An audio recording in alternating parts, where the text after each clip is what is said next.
Exam ഹണ്ടിലേക്ക് എല്ലാവർക്കും സ്വാഗതം. ഇന്ന് നമ്മൾ ഈ ഒരു വീഡിയോ എല്ലാ ഉദ്യോഗാർത്ഥികൾക്കും വേണ്ടിയിട്ട് സ്പെഷ്യലായിട്ട് ഇറക്കുന്ന ഒരു വീഡിയോ ആണ്. ഇത് നമ്മുടെ ഫസ്റ്റത്തെ വീഡിയോ ആണ്. എക്സാം ഹണ്ട് ചാനലിൻ്റെ ഫസ്റ്റത്തെ വീഡിയോ ആണ്.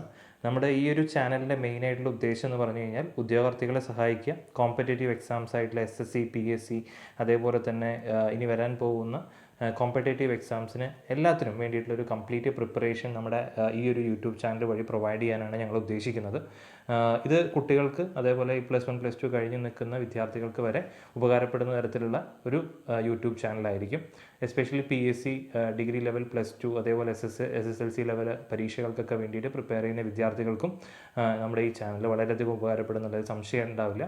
അടുത്ത കാര്യം എന്താണെന്ന് വെച്ചാൽ നമ്മൾ ഈ ഒരു ടൈമിൽ ഡിസ്കസ് ചെയ്യാൻ ഉദ്ദേശിക്കുന്ന ടോപ്പിക്ക് ഹൈക്കോർട്ട് അസിസ്റ്റൻ്റ് പരീക്ഷയെക്കുറിച്ചാണ്. നിങ്ങളെല്ലാവരും കേട്ടിട്ടുണ്ടാവും. ഡിഗ്രി ലെവലിൽ കഴിഞ്ഞ് നിൽക്കുന്ന ഒരുവിധം എല്ലാ വിദ്യാർത്ഥികൾക്കും ആശിച്ച് മോഹിച്ച് എഴുതാൻ പോകുന്നൊരു പരീക്ഷയാണ് ഹൈക്കോർട്ട് അസിസ്റ്റൻ്റിൻ്റെ പരീക്ഷ. ഈ ഹൈക്കോർട്ട് അസിസ്റ്റൻ്റ് പരീക്ഷയുടെ ഒരു മേജർ പ്രത്യേകത എന്താണെന്ന് വെച്ച് കഴിഞ്ഞാൽ അതിൻ്റെ പാക്കേജാണ്. അതായത് ഉദ്യോഗാർത്ഥി എഴുതി പാസ്സായി അവിടെ ഒരു ജോലി കിട്ടിക്കഴിഞ്ഞാൽ കിട്ടുന്ന സാലറി പാക്കേജ് തന്നെ വളരെ കൂടുതലാണ്. ഒരു നോർമൽ സാലറിയേക്കാളും ഹയർ ലെവലിലാണ് ഈ ഹൈക്കോർട്ട് അസിസ്റ്റൻറ്റിൻ്റെ സാലറി പാക്കേജ് വരുന്നത്. പിന്നെ അതേപോലെ തന്നെ ലീവ് കാര്യങ്ങളെല്ലാം തന്നെ വളരെയധികം കൂടുതലാണ്. വിദ്യാർത്ഥികൾക്കെല്ലാം തന്നെ എൻജോയ് ചെയ്ത് വർക്ക് ചെയ്യാൻ പറ്റുന്ന ഒരു ജോബാണ് ഹൈക്കോർട്ട് അസിസ്റ്റൻറ്റ് ജോബ് എന്ന് പറയുന്നത്. ഈ ഹൈക്കോർട്ട് അസിസ്റ്റൻറ്റ് ജോബിന് ശരിക്കും പറഞ്ഞാൽ ഒരു പ്രോപ്പർ പ്രിപ്പറേഷൻ സ്ട്രാറ്റജി വളരെ ഇമ്പോർട്ടൻ്റ് ആണ്.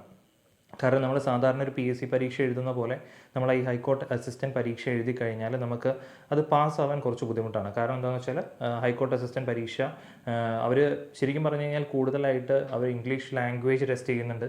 പിന്നെ അതേപോലെ തന്നെ ഉദ്യോഗാർത്ഥികളുടെ ഒരു കോമ്പറ്റേറ്റീവ്നെസ് എത്രമാത്രം അവർ എലിജിബിൾ ആണ് എന്നുള്ളത് കൃത്യമായിട്ട് ഇവാലുവേറ്റ് ചെയ്തതിന് ശേഷം മാത്രമാണ് അവർ ഓരോ ഉദ്യോഗാർത്ഥിയും പിക്ക് ചെയ്യുന്നത്. അപ്പോൾ നിങ്ങൾ അവരുടെ നോട്ടിഫിക്കേഷൻ നോക്കിയാൽ തന്നെ കാണാൻ പറ്റും അതിന് മോഡ് ഓഫ് സെലക്ഷൻ എങ്ങനെയാണെന്നുള്ളത്. ഈ മോഡ് ഓഫ് സെലക്ഷൻ നിങ്ങൾ നോക്കുകയാണെന്നുണ്ടെങ്കിൽ ഫസ്റ്റത്തെ പോയിന്റ് അവർ പറഞ്ഞിട്ടുള്ളത് ജനറൽ ഇംഗ്ലീഷ് എന്ന് പറഞ്ഞിട്ടുള്ള സെക്ഷനാണ് 50 മാർക്ക് അലോക്കേറ്റ് ചെയ്തിട്ടുള്ളത്. അതായത് 75 മിനിറ്റിൽ നടക്കുന്ന പരീക്ഷയിൽ 100 മാർക്കാണ് ടോട്ടലി അവർ അലോക്കേറ്റ് ചെയ്തത്. അതിൽ 50 മാർക്സ് ജനറൽ ഇംഗ്ലീഷിന് മാത്രമായിട്ടാണ് അവർ അലോക്കേറ്റ് ചെയ്തിട്ടുള്ളത്. ഈ 50 മാർക്സിൻ്റെ ഒരു ഇമ്പോർട്ടൻസ് നിങ്ങൾക്ക് പരീക്ഷ എഴുതുമ്പോൾ കൃത്യമായിട്ട് മനസ്സിലാവും. കാരണം ഓൾമോസ്റ്റ് ഒരു 50% അടുത്ത് ഇംഗ്ലീഷിന് പ്രയോറിറ്റി കൊടുത്തുകൊണ്ട് അവർ ജനറേറ്റ് ചെയ്യുന്ന ക്വസ്റ്റ്യൻ പേപ്പർ. അപ്പോൾ കൃത്യമായിട്ട് അവർ ഉദ്ദേശിക്കുന്നത് എന്താണ്, ഇംഗ്ലീഷ് യൂസ് ചെയ്യാൻ പറ്റുന്ന വാക്ചാതുര്യം മാത്രമല്ല, നിങ്ങൾക്കത് പേപ്പറിലേക്ക് എത്തിക്കാൻ പറ്റുന്ന വിദ്യാർത്ഥികൾക്ക് മാത്രം സെലക്ഷൻ കൊടുത്താൽ മതി എന്നുള്ളൊരു ലെവലിലേക്കാണ് ശരിക്കും പറഞ്ഞാൽ ഹൈക്കോർട്ട് അസിസ്റ്റൻറ്റ് മൂവ് ചെയ്യുന്നത്. അപ്പോൾ ഇതിൻ്റെ കൂടെ തന്നെ ജനറൽ നോളേജ് നമ്മൾ ടെസ്റ്റ് ചെയ്യുന്നുണ്ട്. 40 മാർക്കിന് ജനറൽ നോളേജിൻ്റെ പരീക്ഷയുടെ ക്വസ്റ്റ്യൻസ് ഉണ്ടാവും. പിന്നെ അതേപോലെ തന്നെ fact about India and Kerala, അതിൽ വരുന്നതാണ് fact about India and Kerala, constitution of India, general science, information technology, current affairs. നിങ്ങൾ ഈ 4-5 ടോപ്പിക്സ് നിങ്ങൾ കൃത്യമായിട്ട് നോക്കുന്ന സമയത്ത് നിങ്ങൾ ഏറ്റവും കൂടുതൽ ഇമ്പോർട്ടൻ്റ് ആയിട്ട് ശ്രദ്ധിക്കേണ്ട കാര്യം എന്താണെന്ന് വെച്ചാൽ ഇതേ ടോപ്പിക്ക് തന്നെ നമ്മുടെ PSC ഡിഗ്രി ലെവൽ പരീക്ഷകൾക്ക് ചോദിക്കുന്ന ചോദ്യങ്ങളായിട്ട് റിലേഷൻഷിപ്പ് ഉണ്ട്. അപ്പോൾ നിങ്ങൾ ഇപ്പോൾ ഈ എഴുതുന്ന ഡിഗ്രി ലെവൽ പരീക്ഷയും അതേപോലെ തന്നെ നിങ്ങൾ അപ്പിയർ ചെയ്യാൻ പോകുന്ന ഹൈക്കോർട്ട് അസിസ്റ്റൻറ്റ് പരീക്ഷയും പ്രിപ്പയർ ചെയ്യേണ്ടത് ഈ ഒരു മന്തിൽ നിങ്ങളൊരു കുറച്ചും കൂടി കോഷ്യസ് ആയിരിക്കണം. എങ്ങനെ പ്രിപ്പയർ ചെയ്യണം എന്നുള്ളത് നിങ്ങൾ തീരുമാനിക്കുന്നതിനേക്കാൾ ഉപരി നിങ്ങളുടെ ഈ ക്വസ്റ്റ്യൻസ് പാറ്റേൺസ് നോക്കിയിട്ട് നിങ്ങൾ പ്രിപ്പയർ ചെയ്യുക.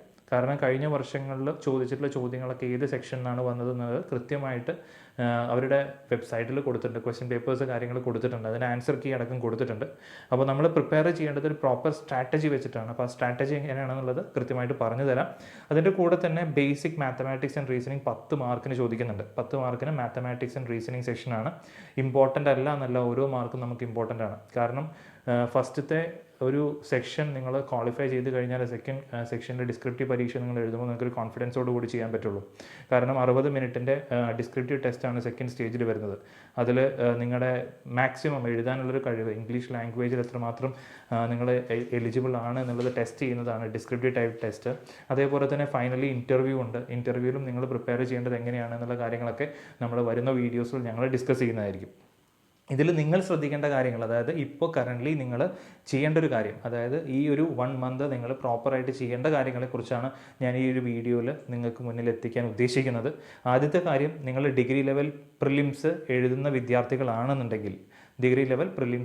വിദ്യാർത്ഥികളാണെന്നുണ്ടെങ്കിൽ ഈ ടോപ്പിക്സ്, അതായത് നമ്മൾ പറഞ്ഞത് fact about India and Kerala, അതായത് ഇന്ത്യയുടെയും കേരളയുടെയും ഫാക്ട്സ് എന്ന് പറഞ്ഞിട്ടുള്ള സെക്ഷൻ, അത് നിങ്ങൾ കുറച്ച് ഡീപ്പായിട്ട് തന്നെ ഡിഗ്രി ലെവൽ പ്രിലിംസിന് പഠിക്കുക. അതിൻ്റെ കൂടെ തന്നെ കോൺസ്റ്റിറ്റ്യൂഷൻ ഓഫ് ഇന്ത്യ, നമ്മൾ SSC ആണെന്നുണ്ടെങ്കിലും PSC ആണെന്നുണ്ടെങ്കിലും എല്ലാം തന്നെ കോൺസ്റ്റിറ്റ്യൂഷൻ ഓഫ് ഇന്ത്യ എന്ന് പറഞ്ഞ സെക്ഷന് നമ്മൾ കൂടുതൽ ഇമ്പോർട്ടൻസ് കൊടുത്തിട്ടാണ് പരീക്ഷയ്ക്ക് പോകാറ്. കാരണം അതൊന്ന് ചോദ്യം ഉറപ്പായിട്ടുണ്ടാവും, 100% ഷുവറാണ്. ആർട്ടിക്കിൾസ്, അതേപോലെ തന്നെ പ്രിയാമ്പിൾസ്, ഇങ്ങനത്തെ കാര്യങ്ങളെക്കുറിച്ചും അതേപോലെ തന്നെ റൈറ്റ്സിനെ കുറിച്ചും ഒക്കെ നിങ്ങൾ വളരെയധികം ശ്രദ്ധിച്ച് പ്രിപ്പയർ ചെയ്യേണ്ട ഒരു ടൈമാണ്. പിന്നെ അതിൻ്റെ കൂടെ തന്നെ ജനറൽ സയൻസ് ആൻഡ് ഇൻഫർമേഷൻ ടെക്നോളജിയിൽ കുറേ അഡ്വാൻസസ് വരുന്നൊരു ടൈമാണ് ഈ ഒരു സെഞ്ചുറി എന്ന് പറയുന്നത്. അപ്പോൾ എക്സാക്ട്ലി നിങ്ങൾക്ക് എക്സ്പെക്ട് ചെയ്യാൻ പറ്റുന്നൊരു കാര്യം, IT റിലേറ്റഡ് ആയിട്ടുള്ള കുറേ അധികം ചോദ്യങ്ങൾ നിങ്ങൾക്ക് ഈ പറഞ്ഞ ഹൈക്കോർട്ട് അസിസ്റ്റൻറ്റിനും അതേപോലെ ഡിഗ്രി ലെവൽ പ്രിലിംസിനും നിങ്ങൾക്ക് എക്സ്പെക്ട് ചെയ്യാൻ പറ്റും. പിന്നെ അതേപോലെ തന്നെ കറണ്ട് അഫയേഴ്സ് എന്ന് പറഞ്ഞു കഴിഞ്ഞാൽ നിങ്ങളുടെ കഴിഞ്ഞ ഒരു 1 ഇയർ നിങ്ങൾ പഠിച്ചിട്ടുള്ള കാര്യങ്ങളെല്ലാം തന്നെ ഒരു പ്രാവശ്യം ഈ മന്ത് തന്നെ, അതായത് ഡിഗ്രി ലെവലിന് പോകുന്നതിന് മുമ്പ് തന്നെ നിങ്ങൾ മാക്സിമം മോക്ക് ടെസ്റ്റുകൾ എഴുതി പ്രാക്ടീസ് ചെയ്യേണ്ട ഒരു സെക്ഷനാണ്. അപ്പോൾ ഇതിൽ ഏറ്റവും ഇമ്പോർട്ടൻ്റ് ആയിട്ടുള്ള കാര്യങ്ങളാണ് ഞാൻ ഈ പറഞ്ഞത്. അതായത് fact about India and Kerala നിങ്ങൾ പ്രിപ്പയർ ചെയ്യേണ്ടത് വളരെ ഓരോ മൈന്യൂട്ടായിട്ടുള്ള കാര്യങ്ങളും പഠിച്ചിട്ട് മാത്രം മുന്നോട്ട് പോവുക. രണ്ടാമത്തെ കാര്യം കോൺസ്റ്റിറ്റ്യൂഷൻ ഓഫ് ഇന്ത്യ എന്ന് പറഞ്ഞിട്ടുള്ള സെക്ഷനാണ്. കോൺസ്റ്റിറ്റ്യൂഷൻ ഓഫ് ഇന്ത്യ നിങ്ങൾ പഠിക്കുന്നുണ്ടെന്നുണ്ടെങ്കിൽ അതിൽ ഓരോ ആർട്ടിക്കിളും അതേപോലെ തന്നെ ഓരോ പ്രിയാമ്പിൾ റിലേറ്റഡ് ആയിട്ടുള്ള ഓരോ കാര്യങ്ങളും അതേപോലെ കോൺസ്റ്റിറ്റ്യൂവൻ്റ് അസംബ്ലി റിലേറ്റഡ് ആയിട്ടുള്ള കാര്യങ്ങളും എല്ലാം തന്നെ ശരിക്കും നിങ്ങളുടെ ബൈ ഹാർട്ട് ആയിരിക്കണം. എവിടെ നിന്ന് ചോദിച്ചാലും നിങ്ങൾ പറയാൻ പറ്റുന്ന രീതിയിലേക്ക് നിങ്ങൾ റെഡി ആയിരിക്കണം. കോഡ്സ് യൂസ് ചെയ്തിട്ട് പഠിക്കാൻ പറ്റുകയാണെന്നുണ്ടെങ്കിൽ കോഡ്സ് യൂസ് ചെയ്തിട്ട് പഠിക്കുക. പിന്നെ നിങ്ങൾ ശ്രദ്ധിക്കേണ്ട ഒരു കാര്യം, ജനറൽ ഇംഗ്ലീഷ് എന്ന് പറഞ്ഞിട്ടുള്ള സെക്ഷനിൽ നമ്മുടെ സെൻറ്റൻസ് കറക്ഷൻ, പിന്നെ അതേപോലെ തന്നെ reading comprehension, idioms and phrases, active and passive voice, പിന്നെ അതേപോലെ direct and indirect speech, fill in the blanks, synonyms, spotting errors, paragraph completion, ഇങ്ങനത്തെ സംഭവങ്ങളെല്ലാം തന്നെ അതിൽ വരുന്നുണ്ട്. അപ്പോൾ ഇതെല്ലാം തന്നെ ശരിക്കും പറഞ്ഞാൽ PSCക്ക് നമ്മൾ പ്രിപ്പയർ ചെയ്യുന്ന കാര്യങ്ങളാണ്, ശരിയല്ലേ? അപ്പോൾ കൃത്യമായിട്ട് ഈ PSCക്ക് പ്രിപ്പയർ ചെയ്യുന്ന വിദ്യാർത്ഥികൾക്ക് ശരിക്കും സിമ്പിളായിട്ട് ക്രാക്ക് ചെയ്യാൻ പറ്റുന്ന ഒരു ഹൈക്കോർട്ട് അസിസ്റ്റൻ്റ് എക്സാമാണ് ഇനി വരാൻ പോകുന്നത്. പക്ഷേ അതിന് വേണ്ടിയിട്ട് നിങ്ങൾ ഇടുന്ന എഫേർട്ട് കുറച്ച് കൂടുതലായിരിക്കണം. കാരണം ഇംഗ്ലീഷ് നിങ്ങൾക്ക് അധികം ഇമ്പോർട്ടൻസ് കൊടുത്ത് പഠിക്കാത്ത കുട്ടികളുണ്ടാവാം PSCക്ക് പോകുന്ന സമയത്ത്. പക്ഷേ ഇവിടെ ഇംഗ്ലീഷ് ഇല്ല എന്നുണ്ടെങ്കിൽ നിങ്ങൾക്ക് പാസ്സാവാൻ വളരെ ഡിഫിക്കൽട്ടായിരിക്കും.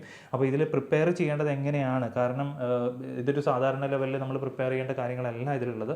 നിങ്ങളിപ്പോൾ ഡിസ്ക്രിപ്റ്റീവ് പരീക്ഷ നോക്കുകയാണെന്നുണ്ടെങ്കിൽ ഡിസ്ക്രിപ്റ്റീവ് പരീക്ഷയ്ക്ക് ഷോർട്ട് എസ്സേ ഉണ്ട്, ദെൻ പ്രിസൈസസ് ഉണ്ട്, റീഡിംഗ് കോംപ്രഹെൻഷൻസ് ഉണ്ട്, ഇങ്ങനത്തെ സംഭവങ്ങളെല്ലാം തന്നെ അതിൽ കിടപ്പുണ്ട്. അപ്പോൾ നമ്മൾ കൃത്യമായിട്ടൊരു പാറ്റേൺ നോക്കി പ്രിപ്പയർ ചെയ്യണം. കാരണം കഴിഞ്ഞ വർഷങ്ങളിൽ ചോദിച്ച പോലെയല്ല ഈ വർഷം ചോദിക്കുന്നത്. അപ്പോൾ ഇതിലേക്ക് വരുന്ന ദിവസങ്ങളിൽ, അതായത് നാളെ മറ്റന്നാളും ഒക്കെ ആയിട്ട് നമ്മൾ അപ്ലോഡ് ചെയ്യുന്ന വീഡിയോസ് പ്രൈം ഫോക്കസ് നമ്മൾ ഡിഗ്രി ലെവൽ എക്സാംസിന് പ്രിപ്പയർ ചെയ്യുന്ന വിദ്യാർത്ഥികൾക്കും അതേപോലെ തന്നെ ഹൈക്കോർട്ട് അസിസ്റ്റൻറ്റ് പരീക്ഷയ്ക്ക് പ്രിപ്പയർ ചെയ്യുന്ന വിദ്യാർത്ഥികൾക്കും വേണ്ടിയിട്ടുള്ള സ്പെഷ്യൽ വീഡിയോസ് ആയിരിക്കും ഞങ്ങൾ ഡെവലപ്പ് ചെയ്യാൻ പോകുന്നുണ്ടാവാം. അപ്പോൾ ഇതിന് നമ്മുടെ കൂടെ ഹെൽപ്പ് ചെയ്യാൻ വേണ്ടിയിട്ട് വളരെ എക്സ്പേർട്ടായിട്ടുള്ളൊരു ടീച്ചർ നമ്മുടെ ടീമിലേക്ക് വരുന്നുണ്ട്. അപ്പോൾ പുള്ളിക്കാരിയായിരിക്കും ഈ ഒരു ക്ലാസ് നിങ്ങൾക്ക് വേണ്ടിയിട്ട് എടുത്തു തരുന്നുണ്ടാവുക.